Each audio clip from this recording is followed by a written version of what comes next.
Hello students, क्या हाल चाल है। आई होप कि आप बहुत अच्छे होंगे, शानदार होंगे, ज़बरदस्त होंगे। और आज हम पढ़ लेते हैं बीएससी फोर्थ सेमेस्टर फिजिक्स का एक most important topic, transformation of length, जिसको आप बोलते हो लेंथ कंट्रैक्शन। एक मोस्ट इंपोर्टेंट टॉपिक है, तो छोड़ना बिल्कुल नहीं है।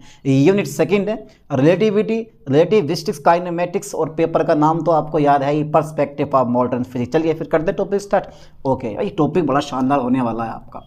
क्या बोलते हैं इसको, देखो दो नाम से ये पेपर में आ सकता है। एक तो पूछ सकता है कि transformation of length, transformation of length. ये शायद मेरे ख्याल से बहुत इंपॉर्टेंट टॉपिक होने वाला है, क्योंकि आपकी रियल लाइफ से रिलेटेड है ये टॉपिक। LENGTH, ठीक है। या आप बोल सकते हो उसको लेंथ कंट्रैक्शन, आ जाएगा LENGTH, लेंथ कंट्रैक्शन भी इसको बोला जाता है, कंट्रैक्शन। ओके, मतलब लंबाई संकुचन हिंदी में कहते हैं इसको। सर ठीक है, इतना तो पता है सर, आपको बताने की ज़रूरत नहीं है, ठीक है, हमें पता है इतना हिंदी में, ठीक है। चलिए, जिन बच्चों को हिंदी में हेडिंग डालना है वो डाल लो। इसको बोलते हैं लंबाई संकुचन। ओके, लंबाई संकुचन, सर लंबाई में कमी। अच्छा, मैं आपको एग्जाम्पल देता हूँ, उस एग्जाम्पल से ये लेंथ कंट्रैक्शन आप समझ जाओगे। यानी कि लंबाई में कमी, लेंथ कंट्रैक्शन, लंबाई में कमी, समझ में आया। ठीक, चलिए देखो, यहाँ आप खड़े हैं, यह आपका सिर है, ठीक है भैया। ये हाथ पैर चलो बना देता हूँ मैं, ठीक है, जैसे तैसे करके मैंने बना दिया। अब ये रोड के किनारे पे खड़े हैं आप, ठीक है, ये रोड है हमारा। ओके सर, हाँ रोड है हमारा ये। अब एक कार आ रही है इधर से, ठीक है। अब इस कार को आप देखोगे तो उसका मतलब ये है कि कार आपको, कार की जो लंबाई होगी वो आपको बढ़ती हुई दिखाई देगी, ठीक है। यहाँ तक आपको बढ़ती हुई दिखाई देगी। मतलब जो लेंथ है वो हमारी क्या होगी, LENGTH, लेंथ क्या होगी हमारी, इंक्रीज होगी। इंक्रीज मतलब बढ़ेगी। अब जब ये वाली कार आपके पास से होकर गुजरेगी तो आपको इसकी लेंथ क्या दिखाई देगी भाई। पहले कार बहुत छोटी थी, फिर यहाँ पर आपको कार बड़ी दिखाई देगी, लेकिन फिर से कार हमारी छोटी दिखाई देगी। यानी कि इसकी जो LENGTH लेंथ है वो डिक्रीज होती हुई दिखाई देगी, ठीक है, डिक्रीज होती हुई दिखाई देगी। ये तो हमारी रियल लाइफ की बात है। मतलब कार आपकी तरफ आ रही है तो लेंथ बढ़ती हुई दिखाई दे रही है, और जब कार आपसे दूर जा रही है तो लेंथ घटती हुई दिखाई दे रही है। इसका मतलब ये हुआ कि अगर वस्तु गतिमान है, यानी कि गतिमान वस्तु की लंबाई स्थिर वस्तु की लंबाई से कम होती है। ये ध्यान देना, ये according to the special relativity, यानी कि स्पेशल रिलेटिविटी के अनुसार गतिमान वस्तु की जो लंबाई होती है वो स्थिर वस्तु की लंबाई से कम होती है। इस प्रक्रिया को हम लेंथ, यानी कि लेंथ कंट्रैक्शन कहते हैं। यार, गतिमान वस्तु की लंबाई स्थिर वस्तु की लंबाई से कम होती है, और लग भी रहा हमें देखने पर। ये तो मैंने सिर्फ एक एग्जांपल दिया है कि ऐसा होता है, पर तब होता है जब ऑब्जेक्ट जो है ना, हमारी वस्तु जो है, उसकी लंबाई, मतलब वस्तु की जो गति है बहुत ज़्यादा हो। जैसे प्रकाश की चाल c होती है 3 लाख किलोमीटर पर सेकेंड, है भैया, 3 लाख किलोमीटर पर सेकेंड। तो मान लो 0.8 हो गई, 8c हो गई, या 0.5c, मेरी प्रकाश की चाल की आधी हो गई, 2/3 हो गई, 3/3, इस टाइप से। काफ़ी हाई स्पीड होती है, तब के लिए कहानी है। चलिए, ये तो मैंने एक बेसिकली आपको बता दिया कि ऐसा होता है, समझ में आया। तो मैंने क्या बोला कि गतिमान वस्तु की लंबाई स्थिर वस्तु की लंबाई से कम होती है। इस प्रक्रिया को लेंथेनाइट कंट्रैक्शन कहते हैं। यानी कि रिलेटिविटी के अनुसार, कौन सी relativity, special, SPECIAL, special relativity, special relativity के अनुसार, ठीक है, ये लाइन पे ध्यान देना, स्पेशल रिलेटिविटी के अनुसार गतिमान वस्तु की लंबाई, ठीक है सर। सर गतिमान वस्तु की लंबाई, हाँ, गतिमान वस्तु की जो लंबाई होगी, गतिमान वस्तु की लंबाई स्थिर वस्तु जब वो खड़ी है, रेस्ट में है, स्थिर वस्तु की लंबाई से कैसी होती है, स्थिर वस्तु की लंबाई से कम होती है, स्थिर वस्तु की लंबाई से कम होती है, ठीक है। ओके ओके ओके, इस प्रक्रिया को हम क्या बोलते हैं, इस प्रक्रिया को लेंथ कंट्रैक्शन कहते हैं। इस प्रक्रिया को क्या बोलते हैं, LENGTH, यानी कि लंबाई संकुचन कहते हैं, लेंथ कंट्रैक्शन कहते हैं, कंट्रैक्शन कहते हैं। मेरे ख्याल से ये डेफिनेशन आपको याद हुई होगी। यार, एक सिंपल से शब्दों में मैंने लिखवा दी। अच्छा, कैसे भाई, एक कार है हमारी, ये रेस्ट में है, ठीक है, एक कार है हमारी, ये कैसे है भाई, ये रेस्ट में है। चलिए साहब, ये हमारी कार है, ये क्वायर रेस्ट में है। रेस्ट में मतलब इतनी बड़ी है, जब ये मूव करेगी, ठीक है, तो कार की लंबाई आपको कम होती हुई दिखाई देगी, ठीक है। ये मैंने इतनी कर दी लंबाई, ठीक है। रेस्ट में है तो लंबाई ज़्यादा होगी, और जब ये मूव करेगी, मोशन करेगी, गति करेगी, तो उसकी लंबाई कम हो जाएगी। समझ गए? ये कहना था किसका? रिलेटिविटी का। अब इस चीज़ को हमें प्रूव भी करना है। क्या यार ये बात बिल्कुल सही है कि गतिमान वस्तु की जो लंबाई है वो स्थिर वस्तु की लंबाई से कम होती है? यार ये तो बड़ा अजीब पेचीदा मामला लग गया है भाई, ये तो बड़ा पेचीदा मामला लग गया। क्यों प्यार का मौसम बीत गया, क्यों हमसे ज़माना जीत गया, अब हर घड़ी मेरा दिल गम के घेरे में, ज़िंदगी दूर तक अंधेरे में। 12th क्लास केमिस्ट्री का पेपर आया, थोड़ा सा डिफ़िकल्ट आ गया। जब वो एग्ज़ाम दे रहे होंगे बच्चे, तो मुझे ऐसा लग रहा होगा कि सिर्फ उनके मन में एक ही चीज़ चल रही होगी, सवाल सारे गलत हैं, जवाब क्या दे मैं, है ना। कहीं पेपर जब आपको आता तो आपको तो ऐसे ही लगता है, अरे क्यों लगेगा, जब मैं पढ़ा रहा हूँ तो सारे इंपॉर्टेंट टॉपिक पढ़ा रहा हूँ, बस इन पे ध्यान देना है, ठीक है, बाकी कहीं से कुछ बाहर से नहीं पढ़ना। चलिए ओके, हो गया, इतना हो गया, ठीक है। चलो, तो प्रकाश की स्पीड कितनी होती है? 3 लाख किलोमीटर पर सेकंड। इकाई, दाई, सैकड़ा, हज़ार, हज़ार, लाख, 3 लाख किलोमीटर पर सेकंड होती है। अब आधी कर दो, 0.8 कर दो, ठीक है, तब के लिए कहानी होती है। चलिए मैं इसको इरेज कर देता हूँ। तो यहाँ तक मेरे ख्याल से समझ में आ गया होगा आप लोगों के।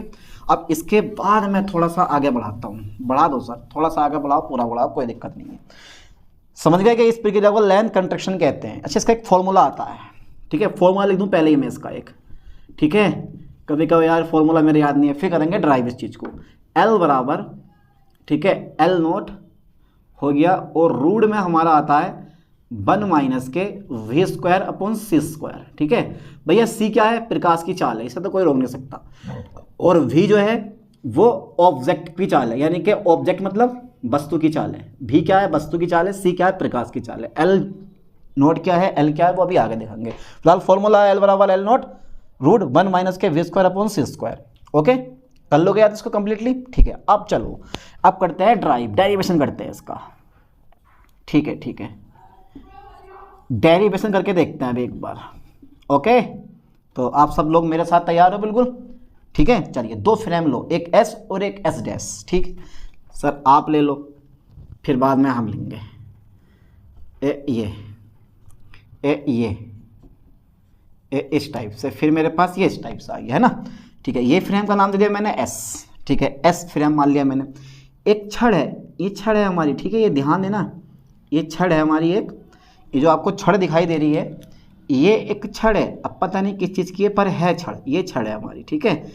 इस पॉइंट के कोऑर्डिनेट हैं इसके x1, इसके कितने हैं x2, और लंबाई है यहाँ से यहाँ तक की कितनी, मैंने L0 मान ली। आप छोटा वाला L मान सकते हो, L नोट मान ली मैंने, ठीक है।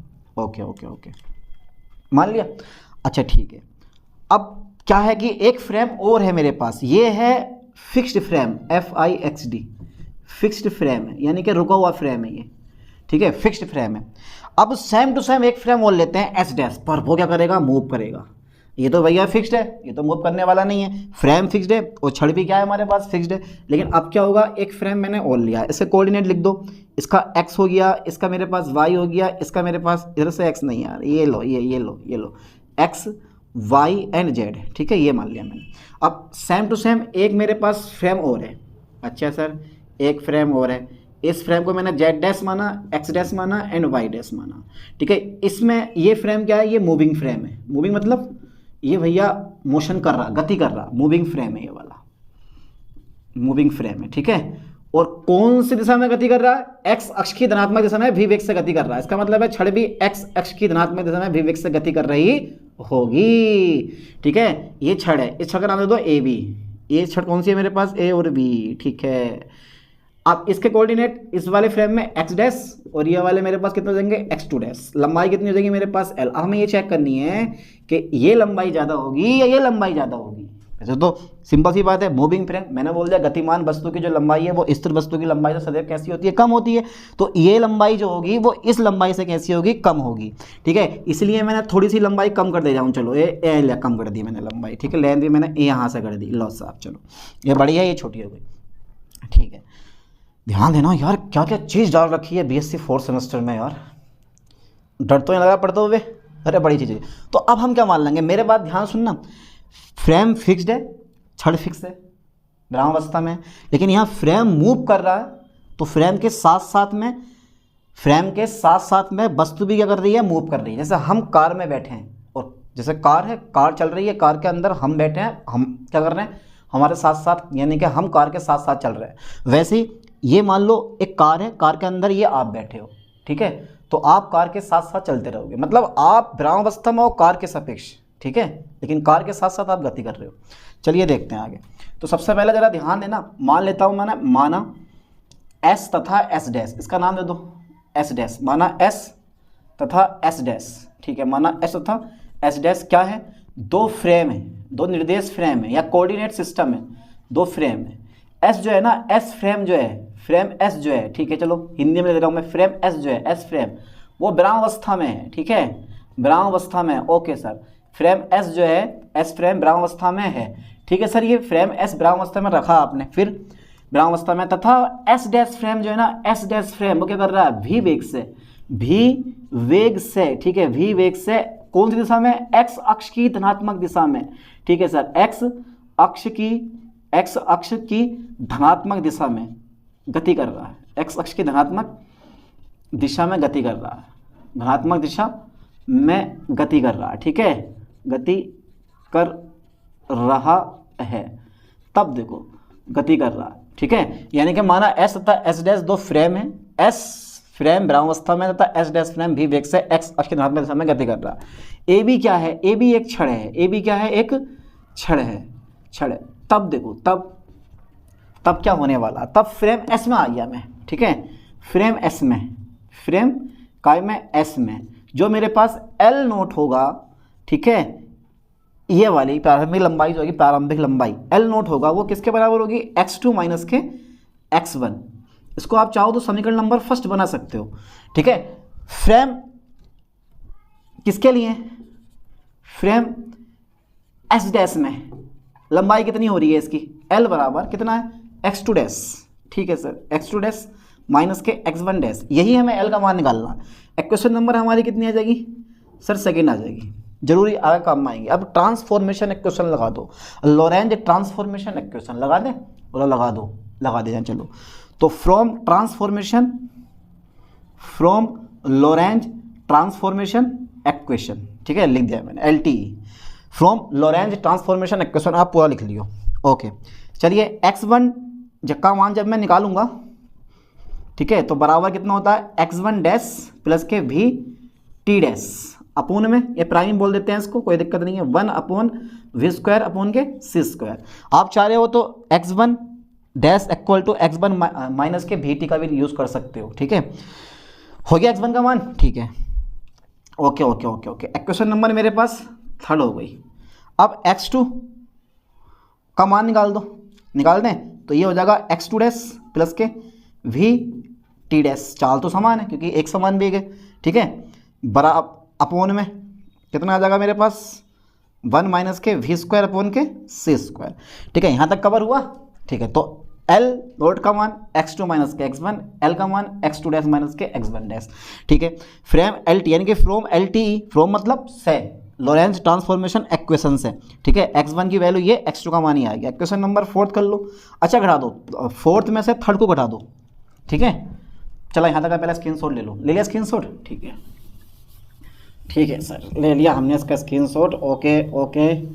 अरे बड़ा इजी टॉपिक है, इससे इजी टॉपिक आपको कहीं देखने नहीं मिलेगा, सबसे सिंपल सा टॉपिक है। चलिए अब क्या करने वाला हूँ मैं, 4 में से 3 को घटा दो, ओके, यानी कि इक्वेशन नंबर 4 माइनस के इक्वेशन नंबर 3, चलो 4 में से घटाओ, x2 माइनस के x1 बराबर, अब x2 का मान ही आएगा, आप चाहो तो छोटे वाले x बना सकते हो, x2 डैश प्लस के vt डैश अपोन कितना आ जाएगा डेटा हमारे पास भाई, 1 माइनस के v² अपोन के c²।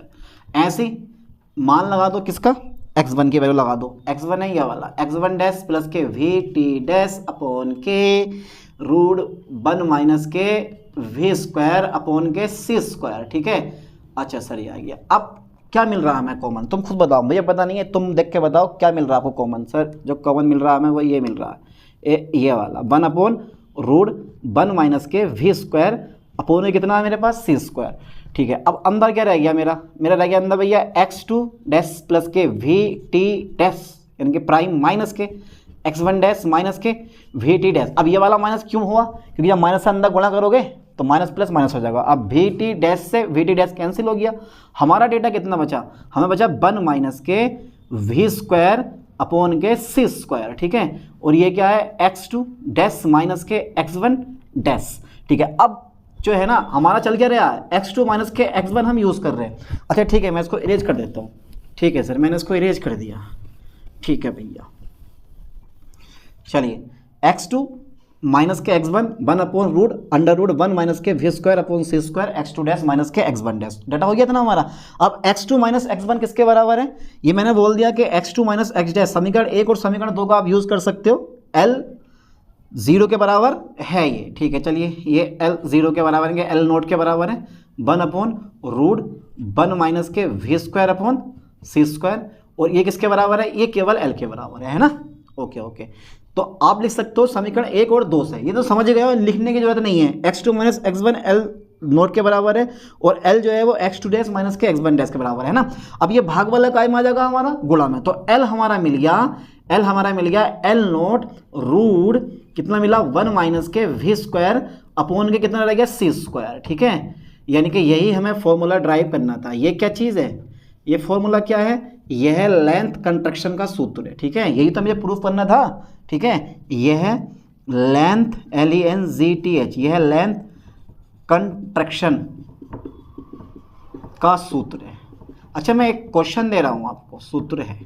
ठीक है, एक क्वेश्चन दे रहा हूं, करके दिखाना है। ठीक है, तो यह लेंथ कंट्रक्शन सूत्र। अब इसका एग्जाम्पल क्या होगा, एक स्क्रीनशॉट ले लिया इसका। ठीक है, ले लो जल्दी फास्टली स्क्रीनशॉट इसका।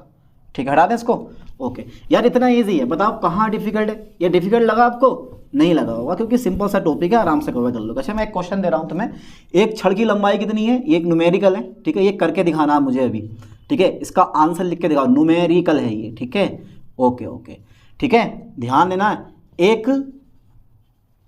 ठीक है, एक छड़ की लंबाई, ये मैंने मान ली कितनी भाई, एक छड़ की लंबाई मानी मैंने, एक छड़ की लंबाई मैं मानता हूँ भैया 1 मीटर है। ठीक है, सिंपल सवाल दे रहा हूँ, एक छड़ की लंबाई 1 मीटर है। ठीक है, ये छड़ जो होती है, यह छड़ 0.8 सी बेग से, सी मतलब प्रकाश की चाल होती है 3 × 10⁻⁴ मीटर पर सेकेंड, 0.8 सी बेग से, ठीक है, गति कर रही है।